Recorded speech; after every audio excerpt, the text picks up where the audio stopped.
For all of you that wanted a VRR dock, well, it's here. This is the JSAUX HB1201S. Really catchy name, guys, like nice one, right? But yeah, this is it. It gives you a sneak peek of all the things that it can do on the front, and that's basically it. Let's just get it out and have a look at what we get inside the box. So it comes in two different colorways. You get a black transparent one, or this really cool sort of like GameCube style. It's not even a GameCube, is it? Like, it reminds me of like, you know, just all the transparent, cool Nintendo-y kind of stuff from back in the day, right? So you get this purpley color one as well, and that's the dock. We'll come back to that. And then inside here, oh, JSAUX.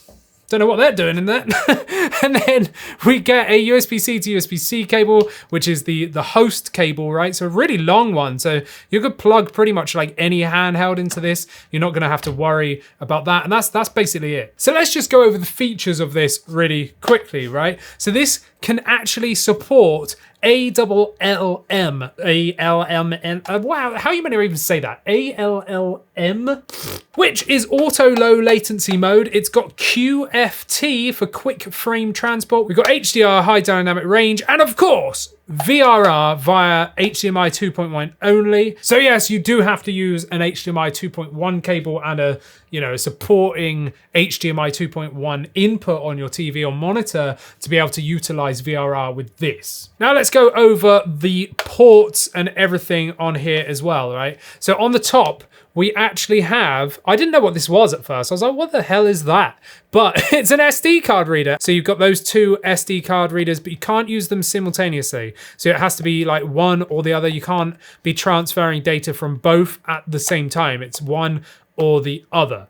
On the front, we've got the push bit, right? Which is your dock just there. But I'm gonna say straight off the bat, it only supports the Ally X when there's no case on it. So you can't have any case whatsoever on your Ally X, it just won't support it. But this is like a multi-platform dock, so it's for use with the Steam Deck or a Lenovo Legion Go or whatever handheld you might be having. Other than the Nintendo Switch, it doesn't work with that. On the side, we've got a gigabit Ethernet port, an RJ45 just there. On this side, we've got a 3.5mm jack just there and a USB 2.0. So this will be for like, you know, if you're using, I don't know, like a wireless keyboard and mouse or something like that, maybe you want to plug it in there. And then on the back is the good stuff, right? So we've got this sticker, so let's just take that off and, I don't know, put it above. And then it kind of tells you what to do with it, right? So you've got the host just there, connect to the host or laptop charging, whatever, cool. We've got a USB-C 3.2 just here, so 10 gigabits. Then we've got a 4K at 120 hertz HDMI, so that's a HDMI 2.1. We've then got DisplayPort up to 8K 60 or 5K, I think it was 120, something like that, or a 4K 120 as well. Then according to this sticker, we've got two USB-C 3.2s, which is a lie because these are USB-As, but yeah, they are USB-A 3.2s, not USB-C.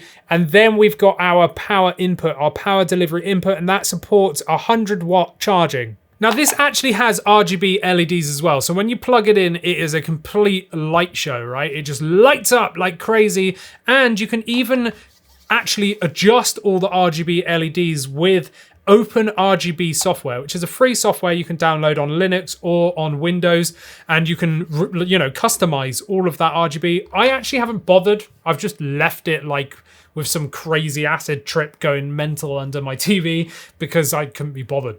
But if you want to, then cool. Now, again, unfortunately, this does not really work very well for me because my Ally X, I've got the Skull & Co grip case. Check out the video on that one, but it doesn't like fit in there. It just doesn't fit. I mean, to be fair, you could kind of like wedge it in, but I'm not really happy with all the pressure being on the screen just there. So I'm not going to do that. So what I've been doing is just literally sitting this in front, which is kind of why I didn't care for the RGB, because I was just plugging this in like so, right? And plugging it into the host one and just, oh look, there you go. There's the RGB of Doom. I didn't realize that the it would send power like backwards. Do you know what I mean? Like I've only thought it would take power in if you actually put power into it. But there you go.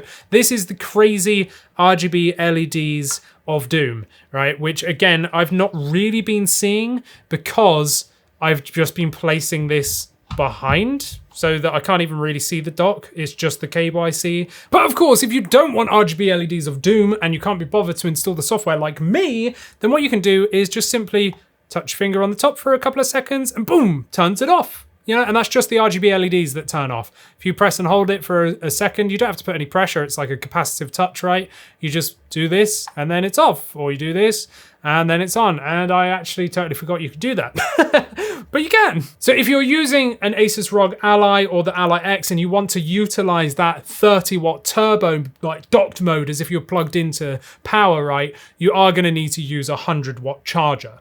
So I've been using this Anker charger. This is my 100-watt charger, and it's basically like the cheapest one that you can get that's actually like trustworthy, right? So it's 100-watt. It's just got like a power delivery like IQ thing, so it just like regulates how much power is going to it. But this has been working perfectly fine. Been plugging this into the dock. This is 100 watts. It supplies enough power for the Ally X just here to actually utilize that 30-watt boost mode, like docked mode, right? Whilst using this dock, so that you can do that. So I definitely recommend this. It's one of the cheaper ones that you can get, and I use this all the time for pretty much everything. It's a really good charger. Links will be down in the description. And again, if you want to utilize the VRR, the only way of doing it is by having a compatible monitor, but also having an HDMI 2.1 cable. So this is a U-green cable. It was just a cheapy one that I thought would be pretty good. And in my testing, it's been absolutely fine. It's a braided cable, and yeah, it's been absolutely fine. It's a 2.1 HDMI cable. What's more to say about it? And my TV does have a HDMI 2.1 input as well, so I can actually utilize that. But yeah, if you're using an HDMI 2.1 cable and a compatible monitor or TV, it has to be another 2.1 HDMI port on the actual monitor itself, then you'll be able to utilize VRR. And in my use, this has been great. Like, it really has. I've not really got much negativity to say about it. Nothing has gone wrong. Like, I actually don't really have anything negative to say about it. The only thing is this bit. You know, this bit on the front that pulls out and doesn't let your device sit in there. But to be honest, the fact that it goes away like this, kind of cool. Like, you wouldn't even realize that came out. Do you know what I mean? It's not looking stupid with like a big bay on it that you can't remove or hide, and then having this like this. Like, you know, I've got the Skull & Co grip case just here, which stands up. So I don't even need to do anything. I just stick my Ally X down, done. I don't have to mess around with flippy doodad stands or any of that rubbish. But if you've got a different case, maybe the Kill Switch or like the JSAUX one with a stand, we'll just stick your stand out, plug in the cable, great. Again, the cable, look how long that cable is. Like, there's no problem with that whatsoever. Like, look how long it is. There's no difficulty reaching these far side ports on the Ally X. It's just been really easy. There's not really anything to say negatively about it other than that input. The only other thing is it's a high price, but honestly, if you want to utilize all those features like ALLM, if that's how you say it, ALLM, you know, like that kind of stuff, and the VRR and all that kind of stuff, then you're going to end up paying a little bit more. But yeah, I actually think this is really good. So price wise, at full price, it's $110. That's pretty steep, but you know, you are getting all of these features and a load of IO, like really good level IO, you know, USB 3.2s, a bunch of them, gigabit Ethernet, all that good stuff, a DisplayPort, and again, that HDMI 2.1 capability as well, really good. But this does come down on sale as well to about $95, around that, so you can find them a bit cheaper. Obviously, if you're looking to dock your Ally like regularly, then this could be a solution for you, especially if you really want VRR. So what do you think of this crazy looking dock? Again, you can turn the RGB LED lights off just by touching that, so it doesn't have to look too crazy. And I'm sure the black one looks a little bit less in your face than the purple one, but I kind of like it. I do kind of like it. And I like the fact it's got random like SD card slots on the top as well.